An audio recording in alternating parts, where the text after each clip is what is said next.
Pasal yang ditersangkakan terhadap tersangka KA, pasal 51 ayat 1 junto pasal 35 Undang-Undang Nomor 1 Tahun 2024 tentang perubahan kedua atas Undang-Undang Nomor 11 Tahun 2008 tentang informasi dan transaksi elektronik dengan ancaman penjara paling lama 12 tahun.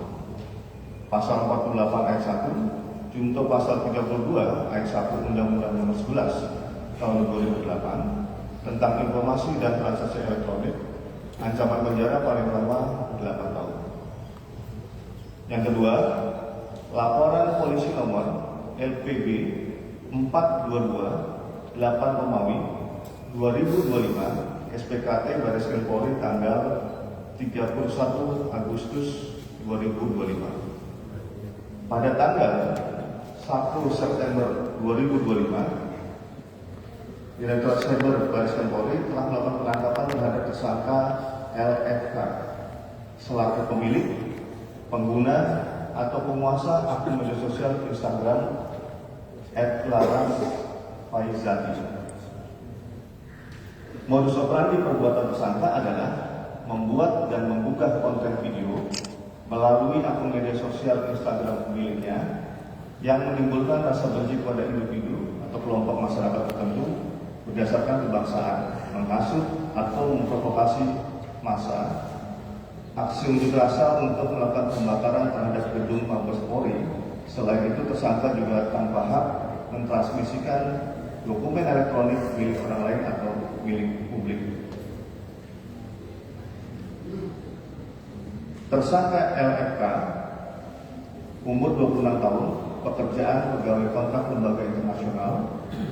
Dengan barang bukti yang disita dari tersangka LFK diantaranya 1 KTP atas nama LFK, 1 unit handphone, 1 akun Instagram atas nama @larasfaizati. Terhadap tersangka dilakukan penahanan di rumah tahanan Baris Krim Polri sejak tanggal 2 September 2025.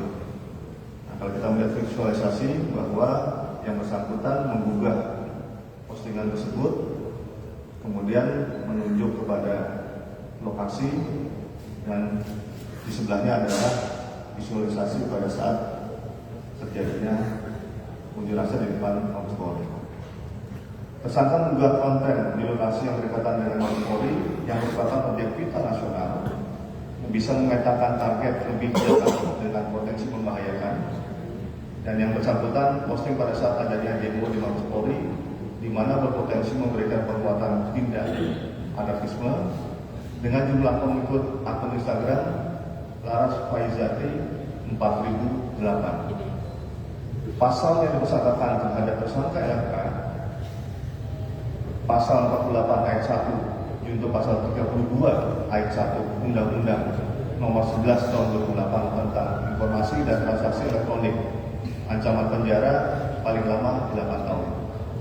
Pasal 45A ayat 2 junto pasal 28 ayat 2 Undang-Undang Nomor 1 Tahun 2004 tentang perubahan kedua atas Undang-Undang Nomor 11 Tahun 2008 tentang informasi dan transaksi elektronik, ancaman penjara paling lama 6 tahun.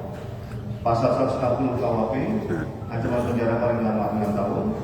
Pasal 161 ayat 1 KUHP, ancaman penjara paling lama 4 tahun. Ketiga, laporan polisi nomor LPB 423 8 Romawi 2025 SPKT Baris Krim Polri tanggal 31 Agustus 2025. Pada tanggal 1 September 2025, Direktorat Cyber Baris Krim Polri telah melakukan penangkapan terhadap tersangka CS selaku pemilik, pengguna atau penguasa akun media sosial TikTok @cecep-muni. Tersangka membuat konten berdasarkan perkembangan situasi demo, konten provokatif yang dibuat tersangka berpotensi membahayakan objek vital nasional, yaitu memberikan hasutan untuk melakukan demo di Bandara Soekarno-Hatta yang dapat mengganggu ketertiban masyarakat. Tersangka CS umur 30 tahun, pekerjaan karyawan swasta, barang bukti yang disita dari tersangka antara lain 1 lembar KTP atas nama CS, 1 unit handphone, 1 akun TikTok atas nama @cecep unik. Terhadap tersangka tidak dilakukan penahanan, namun wajib lapor 2 kali dalam 1 minggu. Pasal yang dipersangkakan terhadap tersangka CS, pasal 161 ayat 1 KUHP dengan ancaman penjara paling lama 4 tahun. Keempat, laporan polisi nomor LPB 421 8 Romawi 2025 SPKT Baris Krim Polri tanggal 31 Agustus 2025. Pada tanggal 1 September 2025, Direktorat Cyber Baris Krim Polri telah melakukan penangkapan terhadap tersangka IS selaku pemilik, pengguna atau penguasa akun media sosial TikTok HS02775. Modus operandi perbuatan tersangka adalah membuat dan menggugah konten video melalui akun media sosial TikTok miliknya dengan tujuan menimbulkan rasa benci kepada individu, kelompok masyarakat tertentu berdasarkan kebangsaan, menghasut atau memprovokasi massa aksi unjuk rasa untuk melakukan penjarahan di rumah saudara Sahroni, saudara Eko Patrio, saudara Uya Kuya, dan saudara Puan Maharani. Terlihat di dalam visualisasi itu postingan-postingan yang dibuat oleh tersangka yang bersangkutan untuk melakukan ajakan penjarahan di rumah saudara Sahroni, Eko Patrio, saudara Uya Kuya, dan saudari Puan Maharani. Tersangka IF, umur 39 tahun, pekerja karyawan swasta.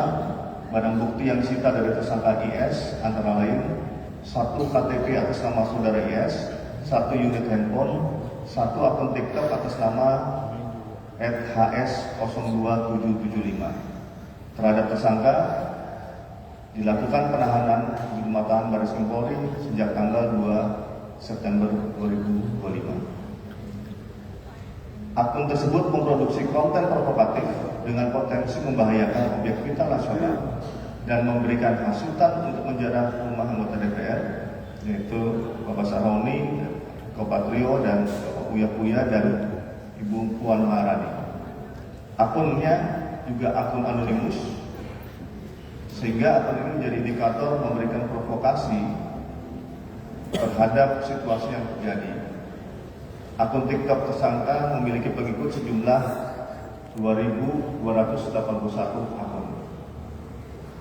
Pasal yang dipersangkakan terhadap tersangka IS adalah Pasal 45 ayat 2 junto Pasal 28 ayat 2 Undang-Undang Nomor 1 Tahun 2024 tentang perubahan kedua atas Undang-Undang Nomor 11 Tahun 2008 tentang informasi dan transaksi elektronik. Ancaman penjara paling lama 6 tahun. Pasal 160 KUHP, ancaman penjara paling lama 6 tahun. Pasal 161 ayat 1 KUHP, ancaman penjara paling lama 4 tahun. Kelima, laporan polisi nomor LPB 424 8 Romawi 2025 SPKT Baris Krim Polri tanggal 31 Agustus 2025. Pada tanggal 3 September 2025, Direktorat Cyber Baris Krim Polri telah melakukan pemeriksaan sebagai tersangka terhadap SB selaku pemilik, pengguna atau penguasa akun media sosial Facebook dengan nama akun Namu dengan jumlah pertemanan 1.800, dan tersangka G selaku pemilik, pengguna atau penguasa akun media sosial Facebook dengan nama akun Bambu Runcing yang merupakan keduanya adalah suami istri. Disampaikan kepada rekan-rekan media bahwa tersangka SB dan G ditangkap pada hari Senin tanggal 1 September 2025 oleh Subdit Jatantras Ditreskrimum Polda Metro Jaya. Modus operandi yang bersangkutan yaitu membuat dan mengunggah konten yang menimbulkan rasa benci kepada individu, kelompok, masyarakat tertentu berdasarkan kebangsaan, mentransmisikan informasi elektronik milik orang lain, dan